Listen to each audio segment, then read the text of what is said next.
Good morning, One Life. We are literally knocking on the door of December.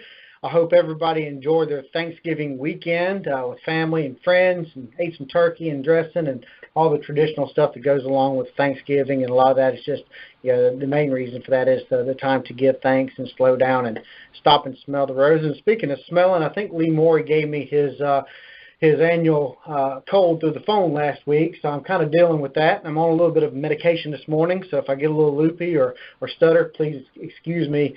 I want to ask for excuse well in advance.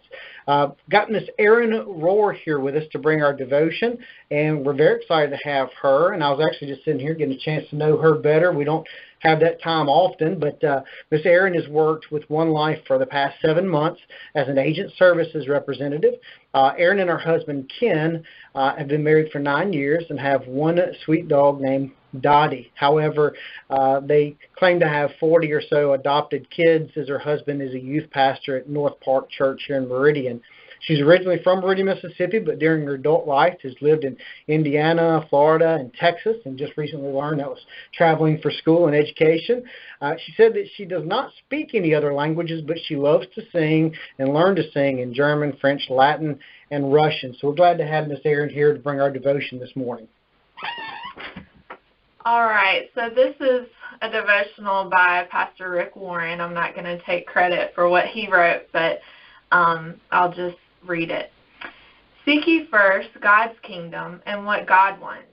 Then all your other needs will be met as well. That's from Matthew 6:33. If you want to live a truly balanced life, you can only look at one person in all of history as a model, and that's Jesus. If you put him at the center of your life will be more balanced. Think of your life like a wheel. The center of the wheel is a hub.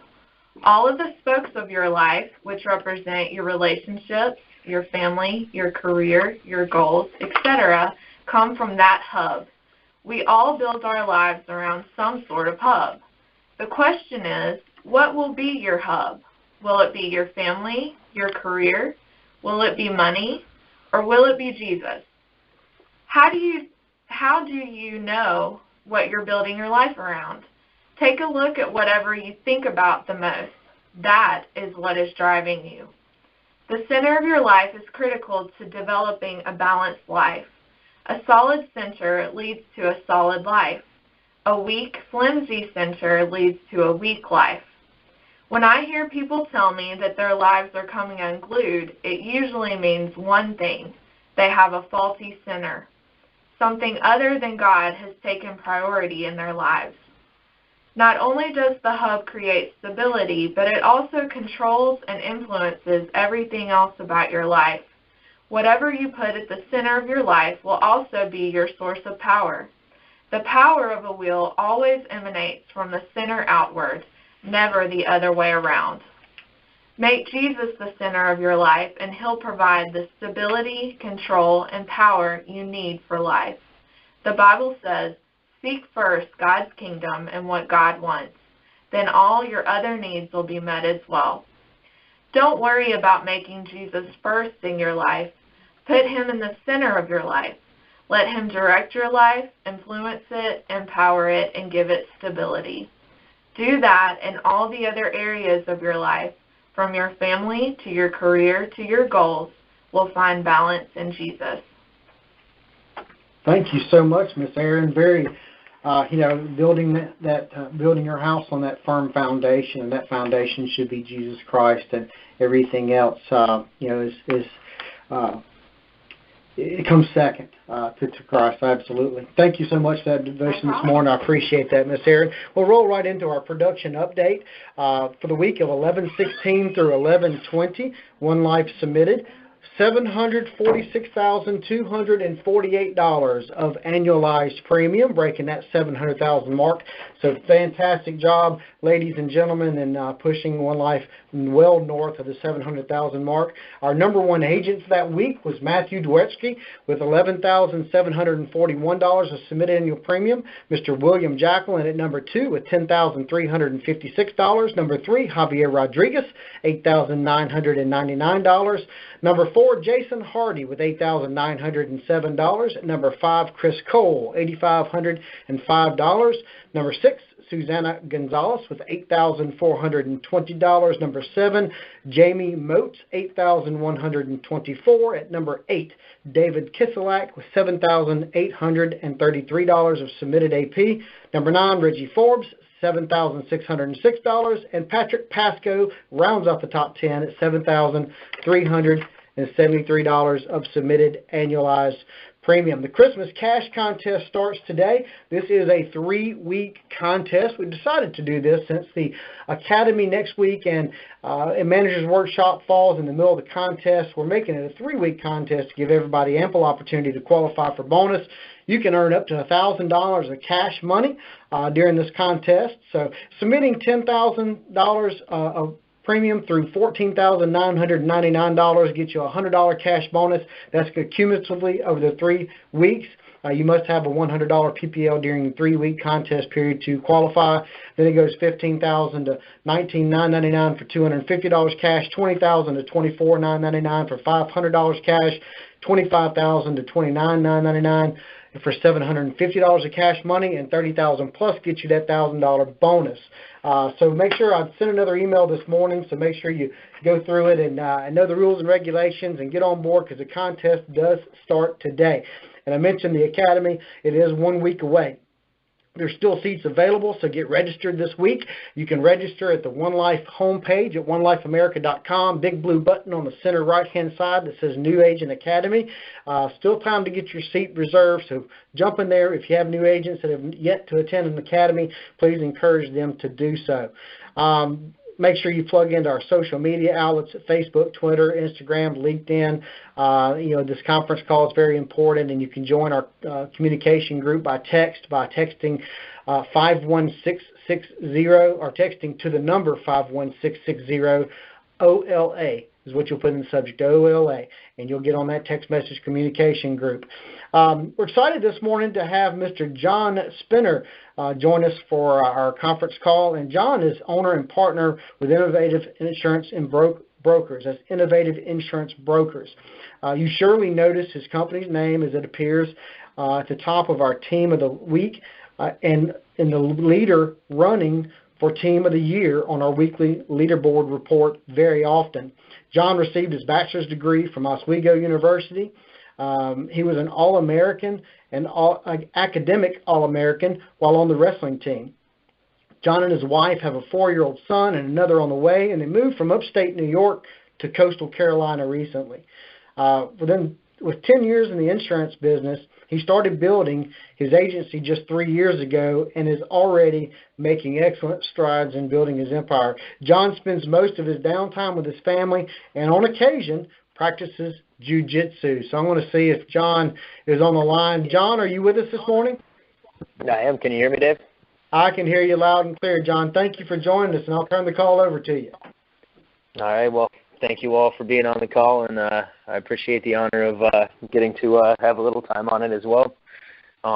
Man, we are, especially at this time of year when we are reflecting on how, all of our, bear with me 1 second, guys. You may hear a bunch of beeps throughout. I'm going to take my headset off. So can everybody still hear me, Dave? Yes, sir. We hear you loud and clear. Okay, I took my headset off so you guys don't have to suffer through all the beeps coming in. But as we reflect at this time of year and, we start to look at the blessings in our life and really, really be appreciative. You're going to hear more beeps. I apologize. And just reflect on everything positive we have in our lives. One of the, as you think about it, for those of you who haven't been with One Life long, I've been around the block. I've been a part of quite a few marketing organizations in my 10 years, and you don't find an organization like this, plain and simple. It is truly awesome. You guys have found an opportunity of a lifetime, and relish it and really take it for what it's worth, and really think about how truly fortunate you are to have found One Life. Especially if you are just coming on board, that you were able to find it early on and maybe not have to suffer some of the same road bumps as you learn the business. But I'm going to jump right into it. the first thing I want to talk about is positive thinking. And I have been fortunate enough early on, even prior to my career, going back to athletics.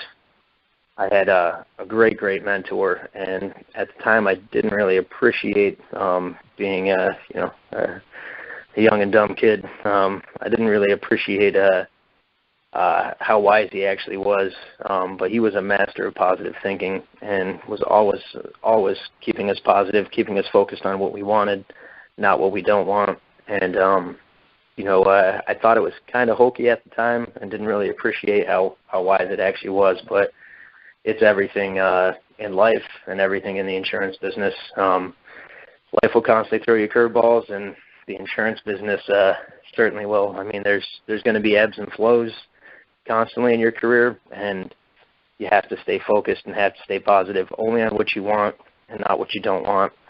And to cue into it a little more as far as how you actually apply it, for those who are just out personally producing and not thinking about building a team, always only focus on, the positives. If you have leads that are giving you trouble, occasionally you will run into bad batches of leads, pockets, and zip codes that just aren't as fruitful as other areas you may have worked. Don't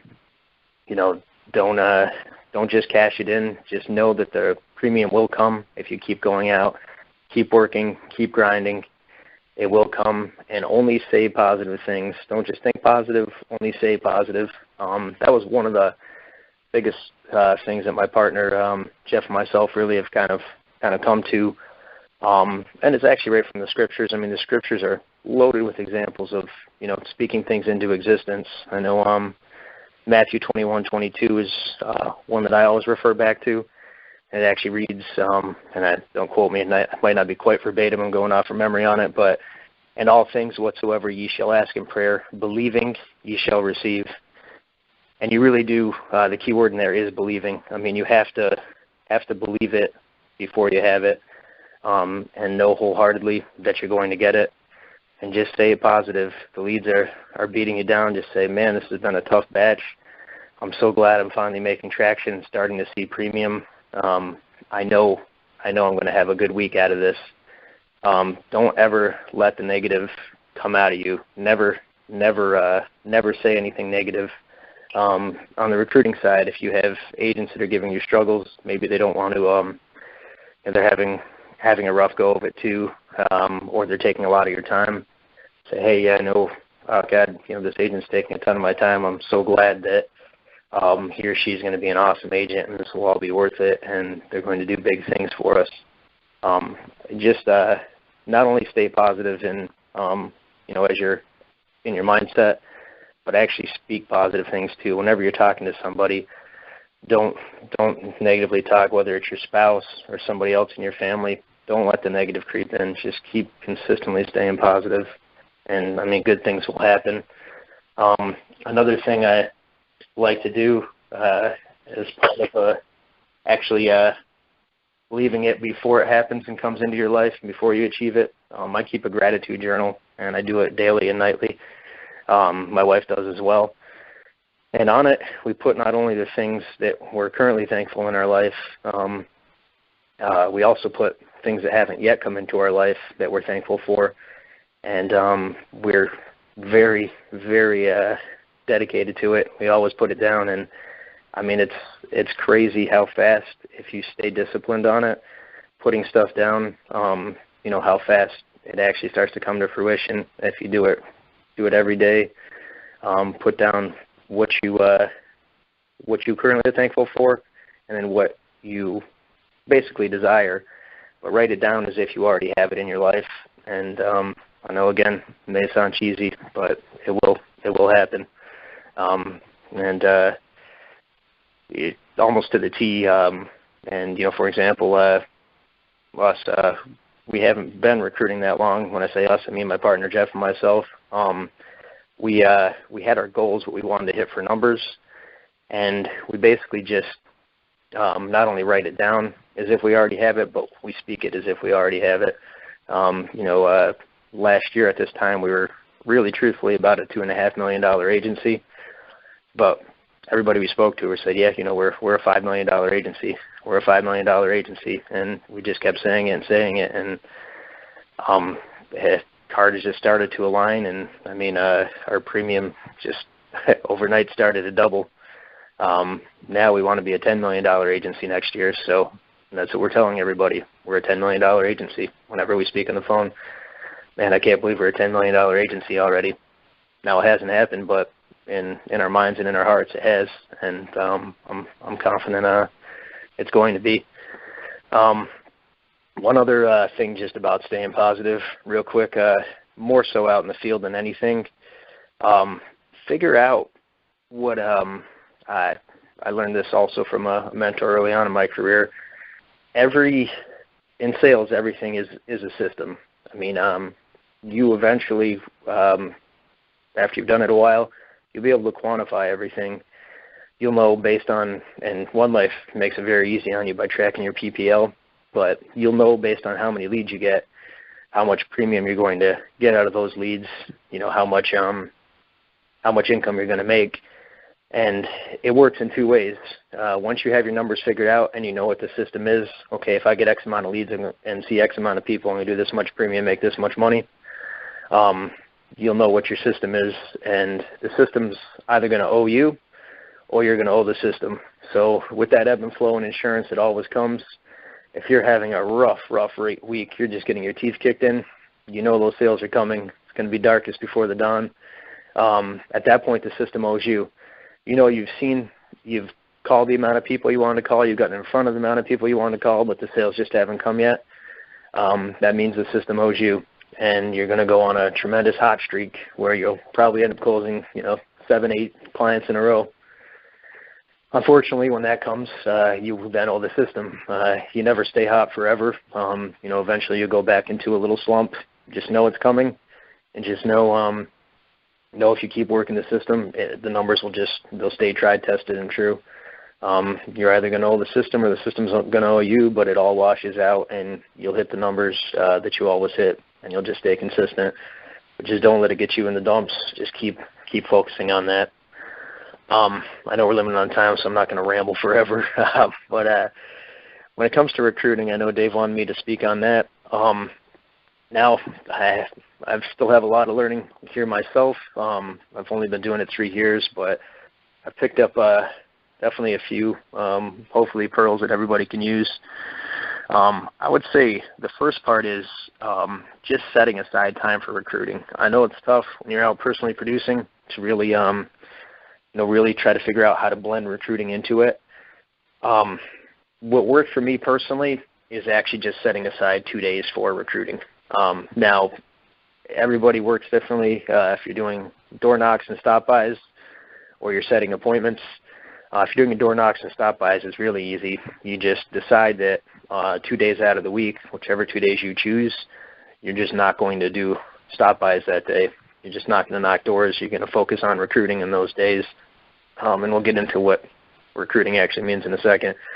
If you're setting appointments, it's a little trickier.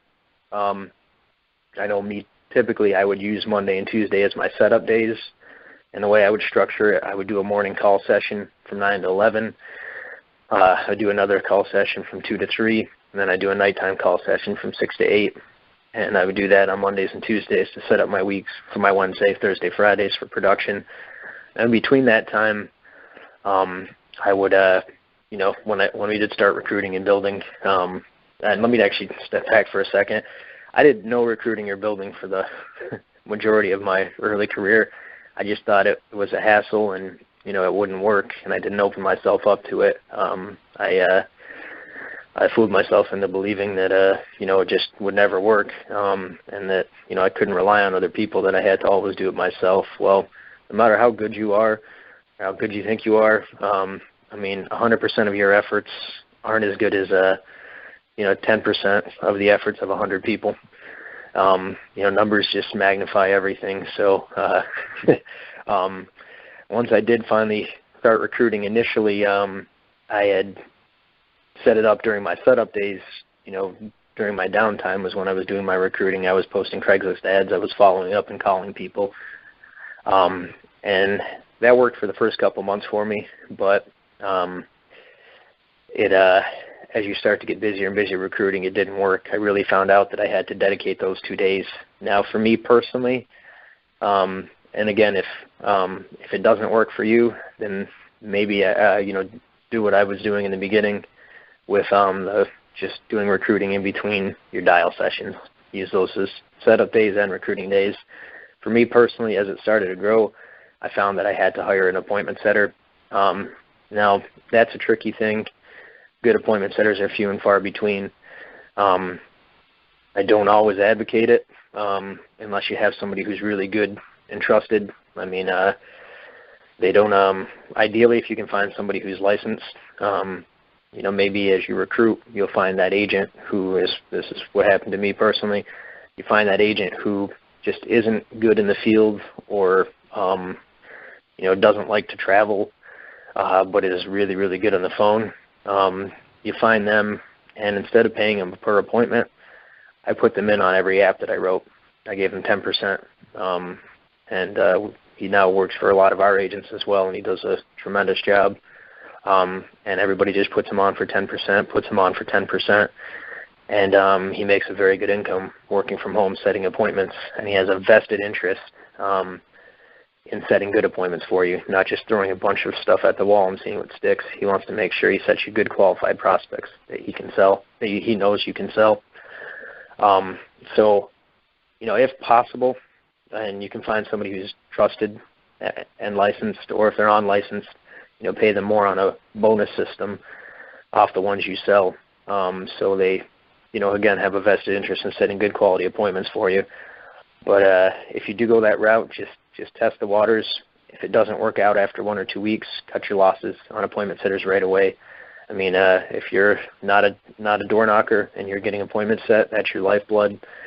Make sure that it's getting done right, and if it's not, then cut it off, do it yourself, and just try to build the recruiting in between your call sessions. So always set time aside, though, a specific time, and I recommend at least 2 days a week. Now, as you build your agency and that override income starts to increase and really take more and more the place of your personal income, then you can start to phase yourself out somewhat. It took me a little over 2 years before I phased myself out of the field altogether. And I always said once my override income equals what I was doing on the personal production side, I would take myself out, just manage the agency full time.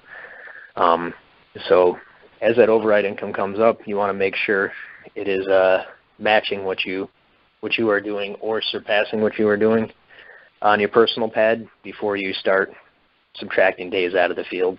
So, I mean, as that happens, you can then move to recruiting 3 days a week, and then move to recruiting 4 days a week, and then hopefully, eventually 5 days a week, even if you are one of the top producers in the country. If you have 30, 40 agents writing good, consistent business, they will do far more than you ever could on your personal pad. So just make sure it's a gradual progression on the recruiting side. The next part about recruiting, I would say, is have a recruiting plan. You really need to have your, and this is a two-part thing. First of all, you have to know what your pitch is. I mean, you have to have a pitch just like you do selling clients in the field. You have to know what makes you different. Now, being part of One Life, obviously you have one thing that makes you extremely different, and that's having a good, consistent flow of fresh leads. Steady flow of fresh leads is few and far between in the business. That's probably the number one thing that agents struggle with, is getting good quality leads and getting them consistently. Well, One Life has figured out that piece of the puzzle for you, so they make your life significantly easier, and especially on the recruiting side. So that's one thing, but maybe you have a lot more to bring to the table as you develop your pitch. Maybe you have just a phenomenal sales system that's easy to duplicate. You are actually able to create something that's duplicable and easy to teach to other people that you can pass on and get people up and selling very quickly. If you have that, have that be part of your message, be part of your pitch. I have a proven sales system that will allow you to close 5 out of 10 leads, or rate $4,000 in premium in a week, rate $5,000 in premium in a week consistently, whatever that may be. If you do have that, that's include that in part of your pitch. Some of you may have there's no right or wrong way to do recruiting and training. If you because training is the other part of it. You have to get somebody up and running afterwards. So if you're one of the ones that does in-field training with your people, put that in your pitch. That's a huge, huge key. A lot of agents like having somebody not just tell them how to do something, but show them how to do it so they can see it firsthand. So, put that into your pitch. In-field training. Use the academies as a tool. Most companies make you pay outlandish amounts of money if you want to go to a training academy like One Life's. Previous organizations that I've personally been a part of, if you wanted to take part in the academy, on top of your airfare and other travel expenses, you'd shell out another $1,500. They didn't just give you all that material, all that knowledge, all that training for free. You had to pay out the nose for it. So use that as a recruiting tool. And if you're really not sure exactly where to go with that, you have Dave Hosh. Dave Hosh knows how to recruit as well, and he can help you not only develop your message based on your unique skill sets and what you bring to the table, but obviously what One Life also brings with their platform. The other part of having a recruiting plan is, again, twofold, is deciding what medium you're going to recruit with. Now you have several options. You have Craigslist ads or ZipRecruiter ads. You can post looking for whatever your message is, and again, Dave can help you develop that, and he has some turnkey posts already for you that can drive agents to it. You have Craigslist, you have ZipRecruiter. We can do targeted mailers. Targeted mailers, you can geo-target. You can target just by specific area. You can target by age of the agent, years the agents have been in the business, and these are for licensed agents, of course, and target somebody specific. Me personally, I like to go after Lincoln Heritage agents. I like to go after Lincoln Heritage, and I like to go after Bankers Life and Casualty agents.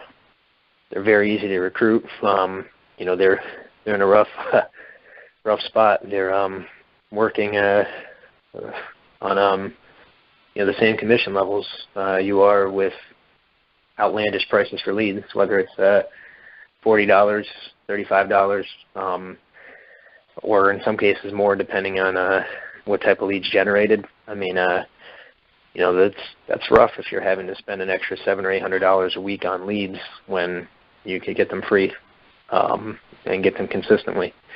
Because there's another problem with those companies is leads are sporadic. They have very large offices often, and they don't divvy out fresh leads to everybody. A lot of times you're working rehash leads over and over again, even if you're a proven producer. It's one thing to start off on B leads and prove yourself and then get A leads there. Even once you prove yourself, there's still a good chance you're going to get B leads. And if you're paying full price for a resold lead, i.e. Lincoln Heritage, it happens all the time as you speak to Lincoln Heritage agents. For those Lincoln Heritage agents on that call, you know what I'm talking about. It's a very easy pitch to them to show them a better way to conduct the same business. Those are two of my personal favorites, but through your previous lives, for those of you who were contracted before, maybe you came from American Income Life, and you know that you have a lot of angles to recruit those agents, or maybe you came from some other captive company with really no good lead flow, or a lot of lead flow, but again, rehashed old leads that have been worked by a dozen other agents prior to you. If you have someone there, work with Dave, pick up those agents, and really drive a targeted recruiting campaign. Otherwise, just do Craigslist and ZipRecruiter, post up some ads, which Dave can help you with, learn your message, get them recruited. The second part of that is also, actually, you know what? That's that's pretty good on the recruiting plan, where you're going with it. I think we'll skip right into the training plan as the next part. Oh, actually, one more thing on the recruiting plan. Also, when I talked about geo-targeting, know how you want to recruit. If you just want to recruit and build locally, because you want to personally field train everybody. When I say local, I mean, a 3 or 4 hour radius, basically in state. That's going to be a big part of it. Now, those will be for the people who want to field train everybody individually. Which will give you the most quality agents, off a few agents. If you have 10 agents and you personally field train them, 4 or 5 will end up working out and being solid for you. Whereas, if you're doing it remotely, you're probably looking at 2 out of 10 that will stick with you. But have that plan if you don't want to recruit locally because you initially want those leads for yourself and you don't believe there are enough to go around. As you build, then recruit remotely. But just know that you'll have to get good at doing training over the phone and answering your phone frequently, and then also, maybe doing some webinars or really using One Life U and the academies as a vehicle to help get those people up and running. So know where you want to recruit to. I mean, that's a big part of it. One thing you can also do if you are doing it remotely but you're not sure where you want to pick as far as a spot to start recruiting, look on the B lead map. I mean, look on the map. If you see a huge concentration of B leads or a huge concentration of A leads, that's an area that's untapped. Clearly they had somebody there who, One Life had somebody who didn't work out. And if there's a large cache of leads, I mean, that's a good spot to maybe drop a ZipRecruiter ad, maybe drop a Craigslist ad, and try to pick up an agent or two because there are going to be leads there immediately for them to work through. And the next part is going to be the training. I mean, recruiting is very easy. Not very easy, excuse me. Recruiting is only, I would say, the easier part of the two facets. I mean, you can get somebody signed up and get them onboarded, but it doesn't necessarily translate into producing. And this is one thing that I've changed my mindset on. I initially just used to do blast recruiting. I took whatever came, threw it at the wall, and whatever stuck. Now, my partner Jeff and myself, we focus more on just getting quality people. Instead of recruiting, trying to onboard 20 agents in a month, we'll try to do 4 or 5, do it right, and make sure that we give them adequate training. That way we're not having to do such mass recruiting. We can really get a few good quality people that will do the same production as, dozens of people. And with the training plan, again, as you're just starting out, I would work on onboarding maybe 2 agents a month. Just focus on, cutting off your recruiting once you have 2 agents who are in the contracting for the month. Get them up and rolling. 2 to 3. I mean, and then as you get them up and running, if you feel you can handle more, just go incrementally. But just focus on onboarding, 2 to 3 a month initially, and then you can bump it up to 5 to 10. But don't let it get out of hand. I would cap it at 10, and just really focus your efforts on those people and get them up and running, and make sure they're actually producing. So while you're doing that, I think kind of a good way to start is leveraging One Life. You're giving somebody the hook they want in, they've done their contracting. Contracting can take a while, plain and simple. I mean, there's no way around it. Make sure it's productive while they're contracting.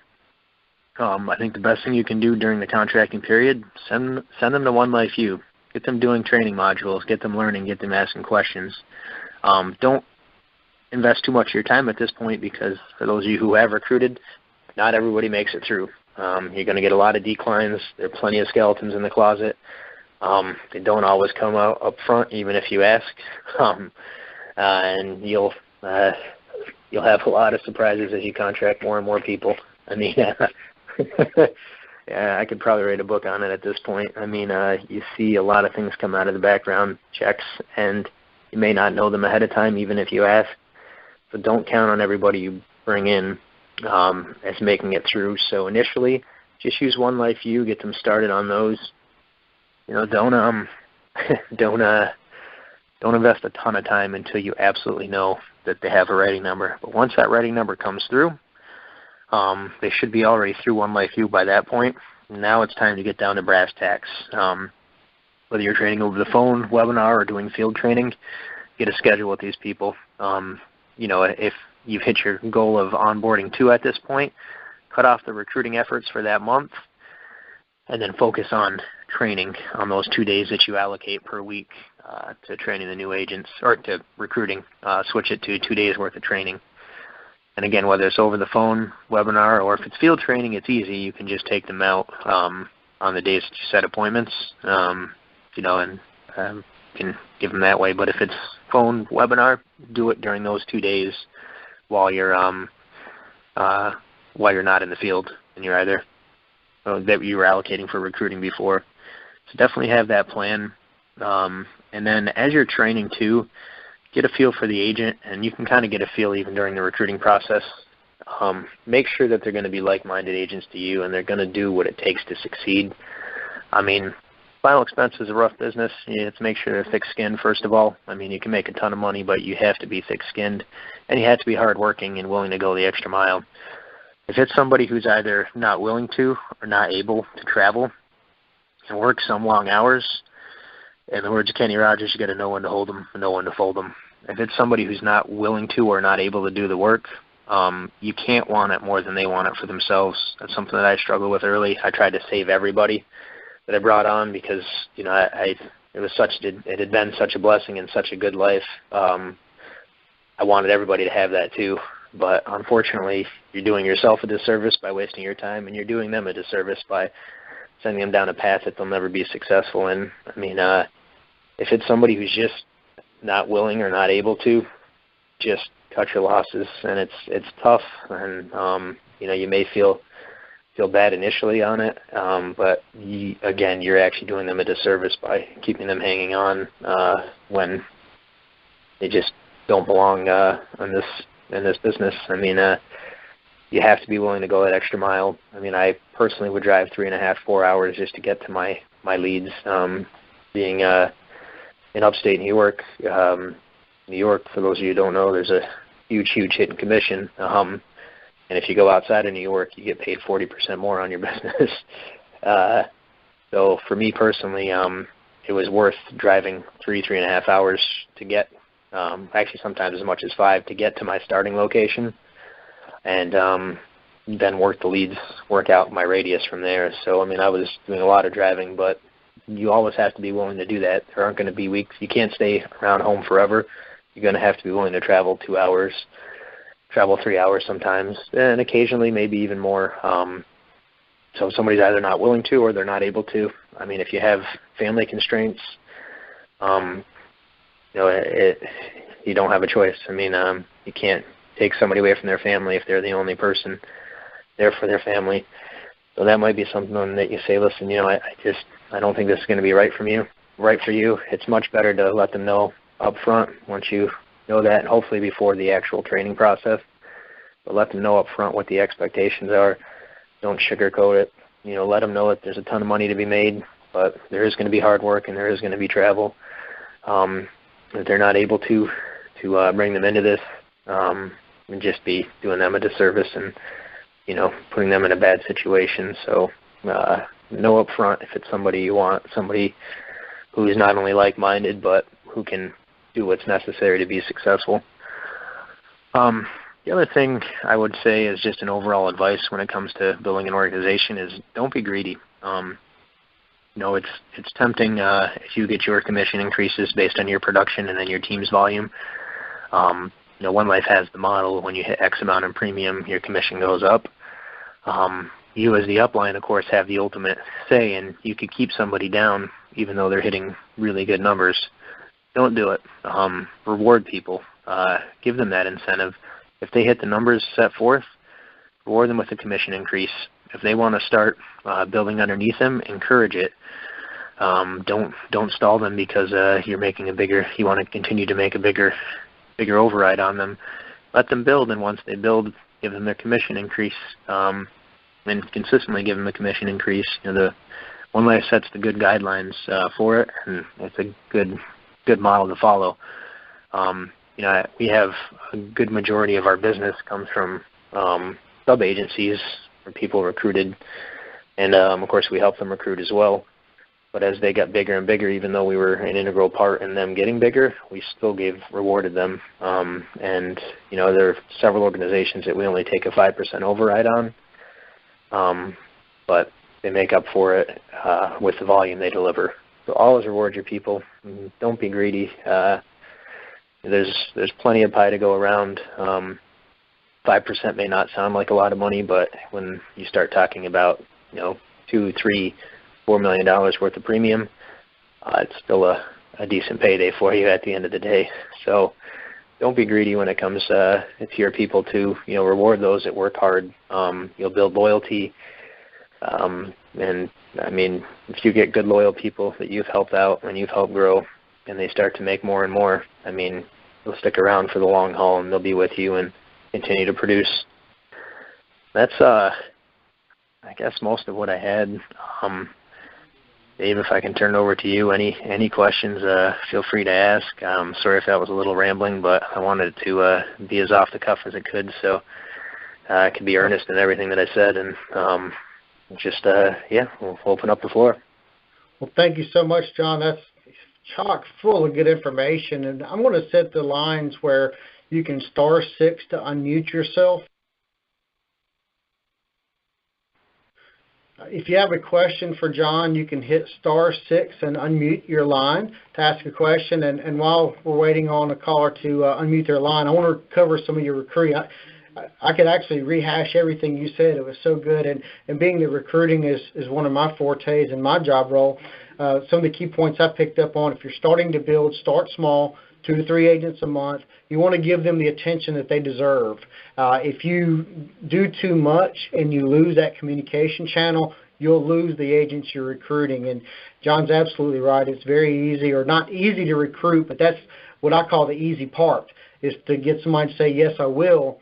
Getting them to say, I can and I will and I have, and I'm doing it, is the more difficult part. And what does it take to do that? The training, whether it's in the field or over the phone. And obviously the field training, the eyeball-to-eyeball training is extremely crucial to an agent's success, if at all possible. So if you're within reason, don't skip out because it's easier to pick up the phone and make a phone call. Get in front of that agent. Use the Academy and the One Life University as a recruiting incentive tool for the recruiting process. Not just is something that's available for you, but this is an opportunity for them to get to know the staff of One Life, to get to know and meet the executive staff and spend time with us and get to know that we're much more than just having another person on the producer's report and another writing number, out there. It's much more than that. So being part of that makes a big difference. Know what your difference is. Know what makes your opportunity different than the competition. And you have to define your job role if you're wanting to recruit, and set aside that time for recruiting. Schedule it and make it happen. And then you set aside that time for recruiting and do that. If I sit down and I define my job role, I have to allot X amount of time on a weekly basis or daily basis to get accomplished my goals. So recruiting should be one of those if that's what you're wanting to do. I believe we have a caller unmuted for a question. Do we have someone unmuted? Yeah, I had a question. Hey, how you doing today? Hey guys. Doing well. Thanks for letting me speak real quickly. I listened to the call, and the only thing I didn't really catch, for somebody getting back into things again, a good calling schedule. I believe he was saying 6 to 8 Mondays and Wednesdays maybe, and working the other 3 days. I mean, obviously, whatever works for me, but I was trying to get again what his calling schedule was when he started before he had appointment setters. I personally just did I did Monday and Tuesday, and I'd break it into 3 sessions. I would do a Monday morning, 9 to 10, 9 to 11. I usually just try to clip it right at an hour. I found that was a good time to catch people. And then I do 2 to 3 or 2 to 4. You could also do 3 to 4. Both those are good times to catch people as well. And it's before dinner, so you're not interrupting the dinner.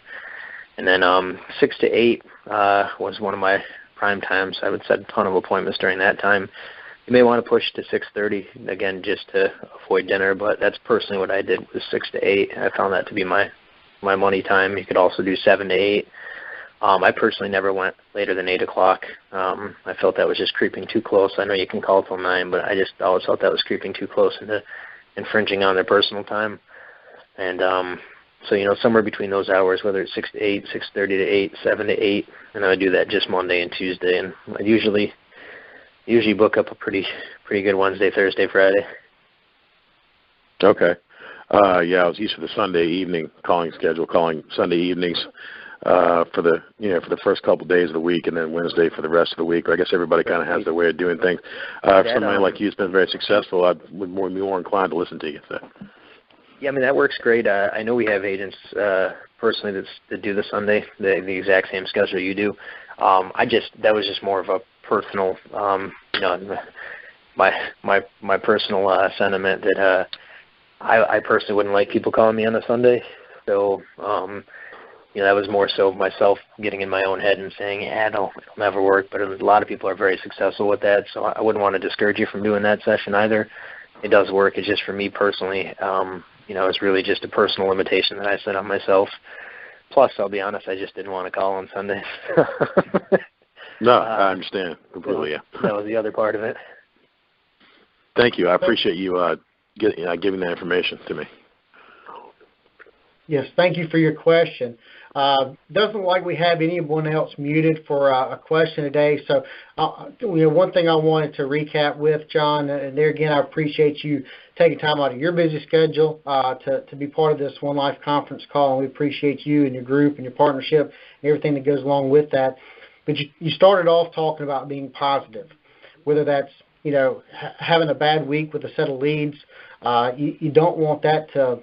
It's not the lead's fault. Next week's going to be a whole different stack of people, so you have the opportunity to get out there. And I'm going to steal your idea of the gratitude journal, keeping in front of you what you're thankful for and what you're working toward. And it's the thought of keeping those goals in front of you. And I think we have another caller with their line unmuted. Is there a question for John? Yeah, I did have a question for John. Good morning, John. This is Dennis. Morning, how are you? Thanks for sharing that information. I did have a quick question as far as your training. At what point, when you get someone out there you feel you're confident with, is there an amount of weeks that if he's not doing what you think he should do or wants to do, is there a time where, hey, this guy just can't make it? And can you talk about that in reference to a time frame, in weeks or a month or whatever? Yeah, I don't know if I can quantify that directly, just because each person is different. You'll kind of develop an intuition on as to when the time is right on that. But let's say it's just a general rule of thumb. Yep. If somebody's not getting it after 3 weeks, they're probably never going to get it. And I'm not saying that's true 100% of the time. Every agent is different. Maybe it's somebody that just is needing to transition and can't devote 100% of their time right away, but they are getting ready to devote 100% of their time.